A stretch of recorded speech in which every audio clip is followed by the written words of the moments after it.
Celotemoyu. Nardi itu ketika S2 dia kan sempat break tinggal di Jogja jadi formator kami. Dia waktu itu memberi pesan kepada saya begini, Wahyu, kamu diutus di rumah retret. Disitulah orang mencari kesegaran.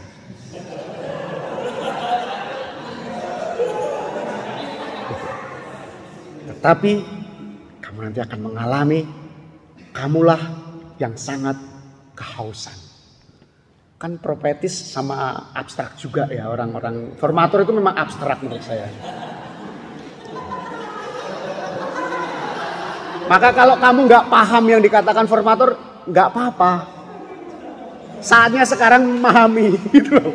Saatnya sekarang kita memahami bersama dalam refleksi, dalam keheningan gitu.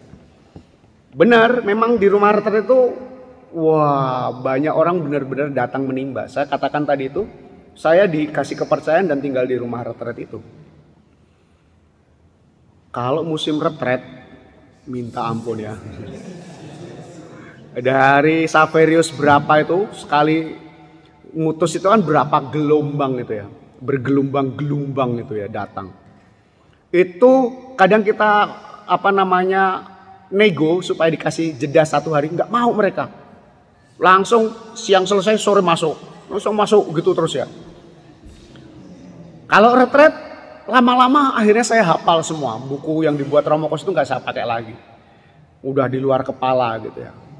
Romo nanti jatahnya ini, oke, ya, udah gitu ya. Romo nanti jatahnya ini, oke ya, diatur gitu siap. Kan yang ngatur waktu itu suster, saya jalani.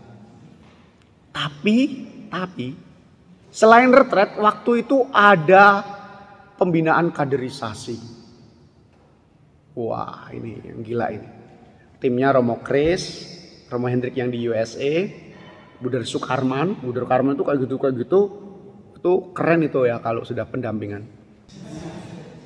Terus kemudian waktu itu tim kita adalah Mayor Muji dengan TNI. Terus ya tadi saya. Tambah 1 Romo Haryoto.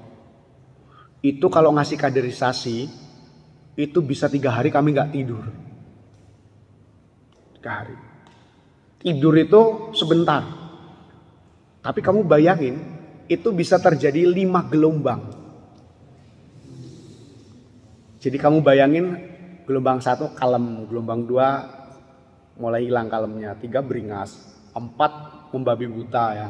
6 itu orang yang kurang istirahat, ngamuan, emosi nggak terkendali. Maka kalau ikut kaderisasi jangan gelombang terakhir. Itu pendampingnya semua sudah kayak macan semua itu udah. Ya. Yang tadinya harusnya perannya jadi bapak yang baik, bapak yang kejam malahan. Romo Haryoto itu kan harusnya perannya spiritualitas ya, ngasih kedamaian. Tapi kadang ngamuk-ngamuk dia. Ini yang jadi peran macan saya atau Romo Haryoto? Dan saya selalu jadi perannya setan gitu ya. Jadi peran setan.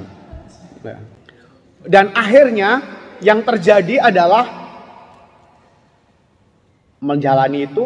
Tapi tugas juga pelayanan misa-misa di sekitar komplek KM 7. Saya kan Romo Paroki KM 7. Harus misa pagi, pelayanan sekitar novisiat diatur ya. Membuat jadwal. Terus habis itu masih ngurusin karyawan, gaji, buat laporan keuangan, itu banyak itu. Saya tipenya adalah manifesting generator. Jadi saya memang bekerja keras saya. Banyak hal yang harus diisi dan mulai populer. Diminta di sekolah-sekolah ngasih, ya mungkin zamannya Andre saya dulu ngasih skami segala macam ya. Tugas saya juga di skami kan, ngelola itu. Jadi benar-benar diri kita itu diberikan sehabis-habisnya untuk orang lain. Saya senang ketemu Romo Halim. Romo Halim itu bilang gini, Wahyu lebih baik kita mati waktu pelayanan daripada mati karena kebanyakan makan. Gitu. Ditemukan waktu pelayanan kita mati itu dihormati, disayangi. Tapi gara-gara banyak makan, penyakit ya, itu ceritanya tragis. Ya. Tragis. Bayangin lah, orang mati, orang Seorang religius mati ketika pelayanan masih pakai jubah. Oh, keren ya. Ini mati di meja makan atau beli gorengan. Yang dikatakan Romo Halim itu benar juga ya. Mendingan kita mati habis karena pelayanan daripada habis karena mungkin main game atau sedang liburan. Itu nggak keren gitu ya. Nggak heroik. Ya, saya pol-polan bener saya gitu. Tapi yang terjadi adalah akhirnya ini teman-teman. Banyak memberi, lalai mengisi. Kita menjadi tempat orang-orang datanglah kepadaku yang letih lesu, tapi kita letih lesu. Ya, letih lesu bener. Maka saya mengalami ini teman-teman. Meaningless, exhausted, unhappy, dan fake. Fake itu banyak topeng. Harus ngasih retret, harus bahagia. Harus dengerin konsultasi, ngasih solusi. Ya kan? Harus pelayanan sama suster-suster, harus religius. Ya. Maka pernah ada masa di mana semua yang saya lakukan itu bohong. Capek. Mau libur itu nggak bisa. Saya mau keliling itu susah. Hiburan saya itu kalau sekami keliling ke Lubuk Linggau, ke Bengkulu, itu hiburan ketemu mat. Tapi ya capek perjalanan nyupir sendiri waktu itu. Nah, itu yang saya alami sampai titik di mana akhirnya misa itu ya kewajiban. Benar-benar nggak berbunyi. Ya. Kadang pernah ada masa di mana saking kurang tidurnya, saya sudah mandi itu dibilang sama suster, kamu nggak mandi ya? Sialan. Ya. Saya bangun jam 5 mandi untuk tapi mukanya itu nggak bisa bohong. Bola matanya itu nggak bisa bohong. Jadi orang itu bisa merasakan, melihat yang kita berikan itu benar-benar ada isinya, ada rohnya itu ternyata mereka kenal. Dan disitulah akhirnya titik kejenuhan itu muncul. Pengennya escape ya, lari. Udah selesailah, capek saya. Ya. Habis itu kadang nggak diapresiasi, itu kan kadang wah. Ya. Maka pengen escape, pengen lari, flee. Tapi saya bersyukur ini teman-teman. Ya. Misa yang saya lakukan tanpa daya, artinya cuma ngucapin aja gitu ya. Kemudian retret, kaderisasi, itu kan kita mengucapkan sesuatu. Tuhan, Yesus, Tuhan kasihanilah kami. Gak sadar tapi gemanya sekali lagi saya bilang, gemanya itu resonannya itu masuk ke tubuh kita. Di satu sisi kita meaningless, tetapi kita harus mengucapkan kata-kata yang berdaya. Di satu sisi kita capek, tapi kita harus memberikan air kepada orang. Itu kan resonansinya ada ke tubuh kita. Kita ngomongin sesuatu tentang kasih, tentang rekonsiliasi, tentang hidup dalam roh. Itu kan walaupun terucap, gak masuk ke pikiran, itu resonansinya ada. Kata-kata kudus itu kan bekerja dalam diri kita. Dan saya senang sekali Romo Laton itu adalah pribadi yang sangat sabar dan mengerti. Setiap saya pulang dari rumah retret, masuk ke rumah Dehon, ojo lali sembayang ramane. Gimana bajingan? Nah, dia.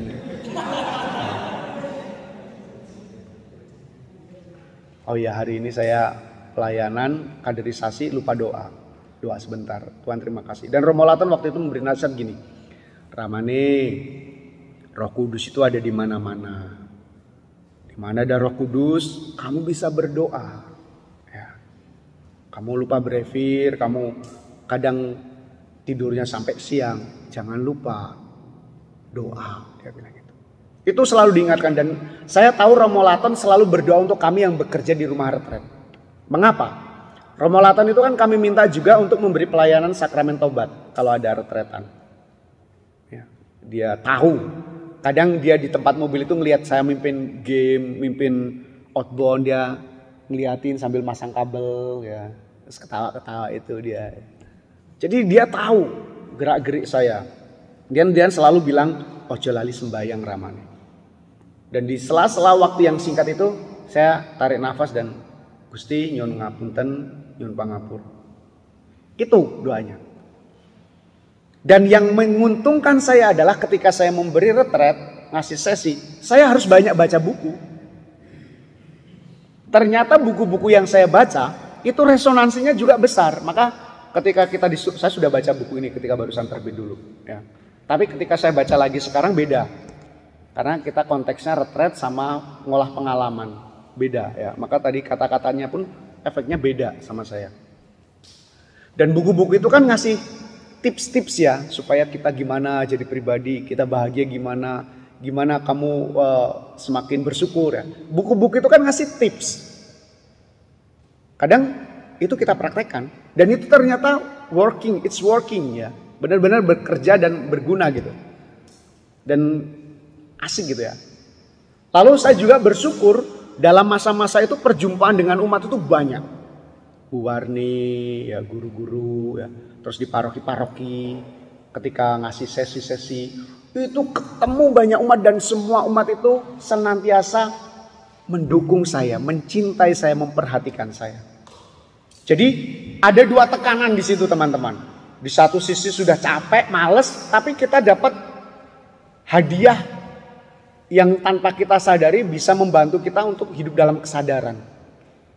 Kalau orang Yesuit bilang ada momen di mana kita desolasi, tapi ada momen kita juga mengalami konsolasi. Ada di saat-saat kita kering, tapi Santo Ignatius bilang, pada saat kamu desolasi, kamu tetaplah bertekun, tetaplah setia. Nanti kamu akan mendapatkan air hujan yang berlimpah. Dan dia bilang, pada saat kamu desolasi, jangan kamu membuat keputusan. Karena pada saat itu keputusan kamu akan keliru. Dan ini saya pegang, saya dalam kesadaran itu. Buku-buku, perjumpaan, apa yang saya olah itu, saya nggak bisa escape lari dengan cara meninggalkan ini. Nggak bisa. Saya nggak boleh bohong lagi. Saya harus ngomong saya capek. Saya harus ngomong ini sama pemimpin saya. Provinsial saya bilang, saya capek Romo, saya butuh istirahat. Dan pernah suatu kali saya bilang sama Romo Haryoto, mau aku capek mau. Aku seneng sama cewek. Romo Haryoto ketawa. Kita itu bukan butuh solusi, kita ngomong pengen didengarkan dan diterima, itu aja. Tapi kan Romo Haryoto wahyu. Kowe iso gampang kowe, mesti iso kowe atasi. Pasti kamu bisa atasi kata dia. Kita nggak dikasih solusi gimana, tapi kamu bisa ngatasi itu. Jadi musuh rutinitas itu benar-benar adalah meaningless, exhausted, unhappy, dan fake. Dan akhirnya saya dibantu oleh ini semua. Dan suatu kali kami retret di Laverna yang memimpin Romo Sunardi. Dia waktu itu hobi ngomongin generativitas. Gitu. Dalam misa itu saya cuma duduk pembukaan itu. Saya capek Tuhan, saya bilang. Saya capek dengan pelayanan-pelayanan saya. Dan ketika Romo Menardi mimpin misa itu, saya teringat apa yang dia katakan itu. Kamu akan datang ke tempat di mana semua orang akan mencari air. Dan disitulah kamu akan kehausan. Saya ingat itu semua. Wah ini nabi nih. Sunardi ini nabi.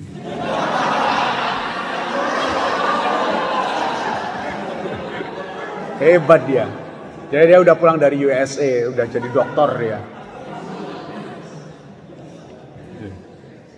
Dan saya menangis setiap romonya mengatakan inilah tubuhku, inilah darah. Saya nangis. Oh, something happen ya, sesuatu terjadi. Resonansinya masuk gitu. Dan dari situ saya mempunyai kesadaran yang besar tentang hidup yang saya tuliskan ini teman-teman. Aku itu 30 tahun ke depan, kan masa hidup kita itu 1-20 tahun itu kan masa eksplorasi ya. Kita ketawa, main, ya, nyanyi-nyanyi, naik sepeda keliling sampai Bali, ya, futsal, ya, gembira belajar, ya. Habis itu kan masa kamu itu setelah 20 tahun ke atas itu, kamu kerja. Kerja kamu itu sampai kamu nggak bisa apa-apa loh. Jadi bisa dibayangkan, paling nggak 30 tahun hidupku akan kayak gitu itu. Sebagai seorang religius. Saya bilang sama toper-toper saya, kakak-kakak kelas kamu, kamu sudah ngalami top. Kamu sudah tahu dinamika hidup di paroki, bangun pagi, habis itu pelayanan, habis itu kesana misa, kamu nyiapin koster ya, di desa kamu masak sendiri. Itu akan kamu lakukan terus menerus. Pindah tempat sama saja, kamu kayak gitu nanti. Kira-kira dengan hidup yang kayak gitu itu, rutinitas kayak gitu, kamu bahagia enggak? Saya bilang sama toper-toper, kalau kamu belum bahagia, berarti kamu belum dapat feel-nya. Dan saya sadari ini akan saya lakukan terus. Pelayanan kayak gini ini sampai saya nanti, masa 30 tahun saya nggak bahagia hidup dengan rutinitas yang membuat saya itu menjadi palsu dan nggak sukacita. Menderita sekali saya. Saya nggak mau kayak gitu. Saya tidak mau seperti itu. Dan pengalaman ketika saya mengikuti retret itu, saya sadar. Mungkin saya harus lebih pelan. Pelan dalam arti apa? Dalam mengucapkan doa juga harus lebih pelan. Saya resah ketika ada orang doa cepat itu. Saya yakin 100%, 120, 130, 160. Orang itu nggak mengerti yang dia katakan. Nah, kita pelan-pelan, kita resapi pun kadang kita masih nggak paham. Dulu kami waktu novisiat, setiap hari dikasih, hari apa ya kita dikasih meditasi itu? Dikasih kertas isinya tentang Mazmur itu. Ya, dulu kan Romo Maju baginya itu kan teks meditasinya kita tuh mendalami Mazmur. Kami belajar tulisan satu halaman folio bolak-balik tulisannya rapat-rapat itu ya. Kami baca arti Mazmur, kata-kata itu apa. Itu kami pelajari supaya kami mengerti yang kami katakan. Dalam perjalanan benar. Saya kalau doa nggak lebih slow, nggak saya hayati, itu justru tidak ada faedahnya. Untuk orang lain mungkin membantu, tapi saya enggak. Kenapa saya dalam rutinitas kering? Karena saya tidak mencoba mencecap yang saya doakan. Bayangin, kamu sejak novisiat sampai sekarang doa brevir. Menemukan enggak kegembiraan dalam brevir? Tersentuh enggak oleh kata-kata yang diucapkan itu? Bahagia enggak ketika kamu melihat sakramen Maha Kudus? Saya kalau pegang sakramen Maha Kudus itu bergetar dalam arti sejak pengalaman itu ya. Yesus yang kupegang ini. Orang-orang kan paling berlutut waktu inilah anak domba Allah berlutut. Saya tuh pegang. Ketika romonya adorasi gini, kita semua berlutut. Saya tuh gak usah kayak kalian. Saya tuh pegang tubuh dia. Hidup dalam kesadaran. Ketika Romo Gebi gini. Saya mengucapkan terpujilah Bapa, terpujilah Putra, terpujilah Allah Roh Kudus. Amin. Saya ucapkan itu dengan doa saya. Dan saya mulai mendoakan doa-doa saya secara lebih slow. Saya belajar lagi apa yang diajarkan oleh pedoman umum Misale Romawi. Rubrik bahwa di situ ada doa-doa yang kita ucapkan. Ketika cuci tangan, Tuhan bersihkanlah aku dari segala dosa-dosa.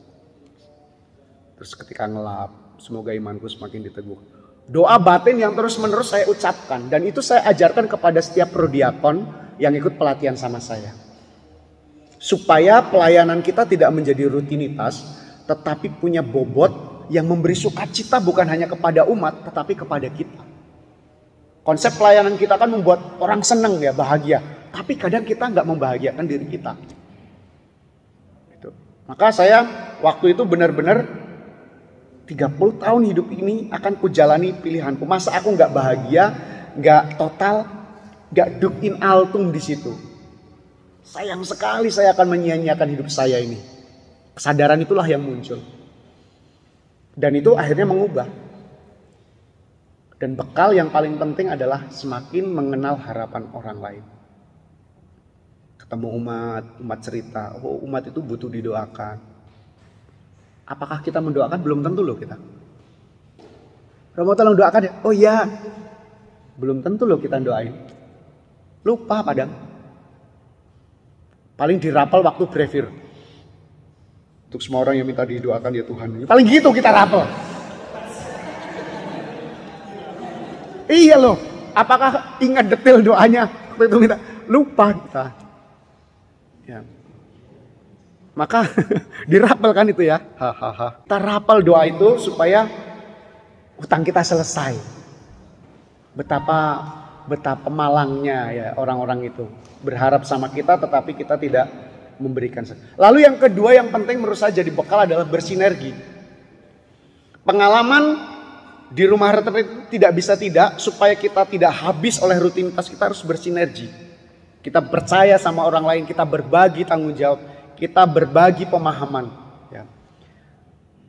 Dan saya senang, saya punya angkatan, Romo EN, Romo Elis.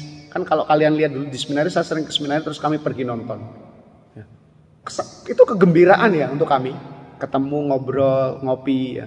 Kepada siapa lagi saya berbagi kalau bukan pada mereka, ya. Walaupun yang diceritakan umum-umum, ya. Tapi di situ ekspresi kita. Romo ini tuh paling baik, dia sering bayarin nonton film, ya. Dia gajinya kan besar, tanyalah ya. Gajinya ditransfer ke Jogja tapi masih bisa bayarin saya makan, ya, nonton film. Dia tahu saya nggak dapat gaji gitu ya. Ya. Jadi saya itu termasuk orang yang sering menerima kebaikan dari angkatan. Romo Adi dulu waktu masih berjaya di rumah di paroki itu, mau nggak pulsa? Mau. Oh, dikirimi pulsa. Zaman dulu senang banget udah kasih pulsa ya. Zaman dulu. Sekarang biasa aja. Terus yang berikutnya melambatkan irama. Bagi saya penting.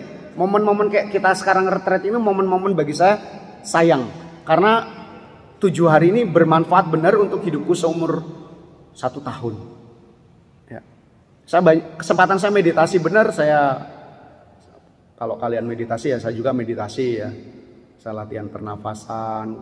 Saya suka kesadaran, sadhana itu mendengarkan. Saya menemukan itu bagus untuk hidup saya ke depan. 30 tahun saya harus jalani dengan bahagia gitu. Terus yang berikutnya adalah membuat terobosan-terobosan, harus kreatif. Harus menemukan sesuatu yang baru. Kadang kita harus membuat terobosan yang orang lain mungkin gak sadar. Itu penting untuk kita buat gitu. Dulu Frater Firdi itu terobosannya ngelatih ngorgan dia. Ya. Padahal kalau dijajarin banyak ahli organ yang lebih bagus dari dia. Ya. Tapi dengan keterbatasan dia Frater Daniel mantan yang udah mundur itu ngelatih organ loh di Singkut. Kamu heran kan? Dia buat terobosan. Ya. Dulu angkatan kami itu yang bisa ngorgan itu cuman Irwanto. Kami semua nggak bisa. Tapi saya belajar. Terus si Tahanto belajar, Gebi nggak belajar. Prapto belajar ya. Sekarang ya rata-rata kami bisa lah main organ. Jadi benar-benar harus buat terobosan. Dan yang paling penting menurut saya adalah ini teman-teman.